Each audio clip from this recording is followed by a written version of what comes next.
ಆತ್ಮೀಯ H16 news ಅರ್ಥಾತ್ ಹೇ ಸೀತಾರಾಮಗೆ ಸ್ವಾಗತ. ನಾನು ನಿಮ್ಮ MI ಅಥವಾ ಮಲ್ಲಪ್ಪ ಜೋತಾವರ್. ಆದ್ಮೇಲೆ ಈಗ ತಾವು ದಿನ ಸುದ್ದಿಗಳನ್ನ ಅದರ ಜೊತೆಗೆ ವಿಶೇಷತೆಗಳನ್ನ ನೋಡ್ತಾ ಹೋಗಿ ವಿಶೇಷ ಈ ಮೊದಲನೇ ಸುದ್ದಿಯನ್ನು ನೋಡಿ.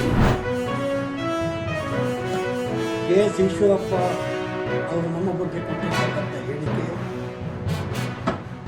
ಈಶ್ವರಪ್ಪನವರ ಮಾನಸಿಕ ಸ್ಥಿತಿಯ ಬಗ್ಗೆ ಪ್ರಶ್ನೆ ಮಾಡುವಂಥ ಪರಿಸ್ಥಿತಿ ನಿರ್ಮಾಣವಾಗಿದೆ. 17 ಶಾಸಕರು ಹಣ ಕೊಟ್ಟು ತಂದಿದ್ದೀವಿ ಎನ್ನುವ ಈಶ್ವರಪ್ಪನ ಹೇಳಿಕೆ ಅವರ ಅಜ್ಞಾನದ ಪ್ರದರ್ಶನವನ್ನು ತೋರಿಸಿದಂತೆ.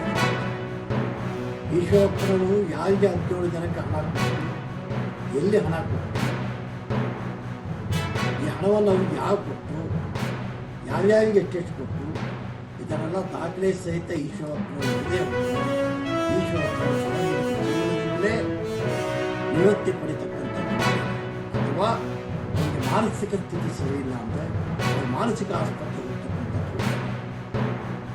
17 ಜನ ಬಂದ ಕಾರಣಕ್ಕಾಗಿ ಈಶ್ವರಪ್ಪನವರು ಮಂತ್ರಿಗಳಾದರು. ಈಶ್ವರಪ್ಪನವರು ಆ ಸರ್ಕಾರದ ಬೆಳಗಾಂದಲ್ಲಿ ಲಂಚದ ಆರೋಪ ಹೊತ್ತು ಒಬ್ಬ ಆತ್ಮಹತ್ಯೆ ಮಾಡಿಕೊಂಡ ನಂತರದಲ್ಲಿ ಅದಕ್ಕೆ ಈಶ್ವರಪ್ಪನವರ ತಲೆದಂಡಾಯಿತು ಮಂತ್ರಿಯಿಂದ. ಭ್ರಷ್ಟಾಚಾರದ ಬಗ್ಗೆ, ಹಣದ ಬಗ್ಗೆ, ಮತ್ತೊಬ್ಬರ ಬಗ್ಗೆ ಮಾತನಾಡ್ತಕ್ಕಂಥ ಈಶ್ವರಪ್ಪ ತನ್ನ ಬಗ್ಗೆ ತಾನು ಸ್ವಲ್ಪ ಆತ್ಮಹತ್ಯೆ ಇಂಥ ಈಶ್ವರಪ್ಪ ಆರೋಪ ನಾವು ಒಪ್ಕೊಳ್ಳೋದಕ್ಕೆ ಸಾಧ್ಯ ಇಲ್ಲ. ಈಶ್ವರಪ್ಪನವರು ಹತಾಶ ಮನೋಭಾವನೆಯ ನಿವೃತ್ತತೆಯ ಒಬ್ಬ ವ್ಯಕ್ತಿ ಅಂತಕ್ಕಂಥದ್ದನ್ನು ಖಂಡಿತವಾಗಿ ಹೇಳೋಕ್ಕೆ ಬಯಸ್ತೇನೆ. ಅವರು ಒಂದೇ ಸಾಬೀತುಪಡಿಸಲಿ, ಇಲ್ಲ ಸಾರ್ವಜನಿಕ ಲೋಕಾರ್ಪಣೆಯನ್ನು ಸನ್ಮಾನ್ಯ ಮುಖ್ಯಮಂತ್ರಿಗಳು ಕರ್ನಾಟಕ ಸರ್ಕಾರ, ಆಂಧ್ರ ಪ್ರದೇಶ ಸರ್ಕಾರ ಮತ್ತು ತೆಲಂಗಾಣ ಸರ್ಕಾರ ಜೊತೆಗೆ ಕೇಂದ್ರ ಜಲಶಕ್ತಿ ಮಂತ್ರಿಗಳು ಬಂದು ಮಾಡಲಿದ್ದಾರೆ. ಇದಕ್ಕೆ ಸಂಬಂಧಿಸಿದಂತೆ ಶಿಷ್ಟಾಚಾರ ವ್ಯವಸ್ಥೆಯನ್ನು ಮಾಡೋದಕ್ಕೆ ಜಿಲ್ಲಾಡಳಿತಕ್ಕೆ ಸೂಚಿಸಿದ್ದಾರೆ. ಅದಕ್ಕೆ ಅಗತ್ಯ ಸಿದ್ಧತೆಗಳನ್ನು ನಾವೆಲ್ಲ ಮಾಡಿಕೊಂಡಿದ್ದೀವಿ. ಭದ್ರತೆಯ ಬಗ್ಗೆ ನಮ್ಮ SP ರವರು ತಮಗೆ ನಾಳೆ ಬೆಳಿಗ್ಗೆ ಅವರೆಲ್ಲರೂ ಒಟ್ಟಿಗೆ ಬರಲಿಕ್ಕಿಲ್ಲ, ಸ್ವಲ್ಪ ಸ್ಟ್ಯಾಂಡರ್ಡ್ ಆಗಿ ಬರ್ಬೋದು.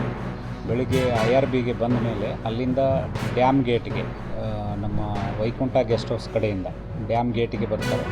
ಡ್ಯಾಮ್ ಗೇಟ್ ಮೇಲೆ ಇದರ ಉದ್ಘಾಟನೆ ಮಾಡಿಕೊಂಡು ನಂತರದಲ್ಲಿ ಮುಂಡ್ರಾಬಾದ್ ಶಾಲೆ ಹತ್ರ ಇರತಕ್ಕಂಥ ಒಂದು ಆವರಣದಲ್ಲಿ ಸಾರ್ವಜನಿಕ ಸಮಾರಂಭವನ್ನು ಉದ್ದೇಶಿಸಿ ಎಲ್ಲರೂ ಮಾತನಾಡಿದರು. ಸೊ ಈಗ ಸದ್ಯಕ್ಕೆ ನಾವು 10,000 ಜನರಿಗೆ ಕುರ್ಚಿ ವ್ಯವಸ್ಥೆ ಮಾಡಿದ್ದೇವೆ. ಇನ್ನೂ ಒಂದು 5,000 ನಾವು ಸ್ಪೇರ್ ಇಟ್ಕೊಂಡಿದ್ದೇವೆ. ಅಂದಾಜು ಒಂದು 10,000 ರಿಂದ 15,000 ಜನ ಇದ್ದಾರೆ.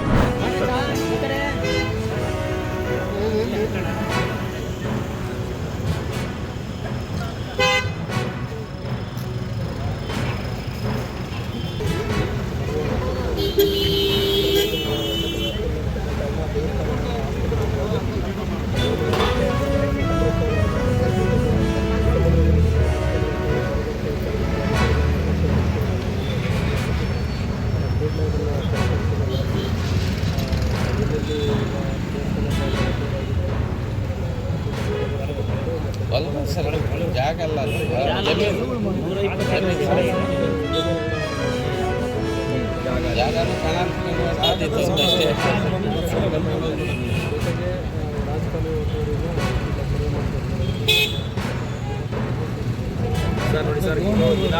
ಒಂದು ಮಾತನ್ನು ಹೇಳಲಿಕ್ಕೆ ಬಯಸ್ತೀನಿ. ಈ ಜನ್ಮದಲ್ಲಿ ರಾಹುಲ್ ಗಾಂಧಿನ ಪ್ರಧಾನಮಂತ್ರಿ ಮಾಡಲಿಕ್ಕೆ ನಿಮ್ಗೆ ಯಾರಿಂದನೂ ಸಾಧ್ಯ ಇಲ್ಲ.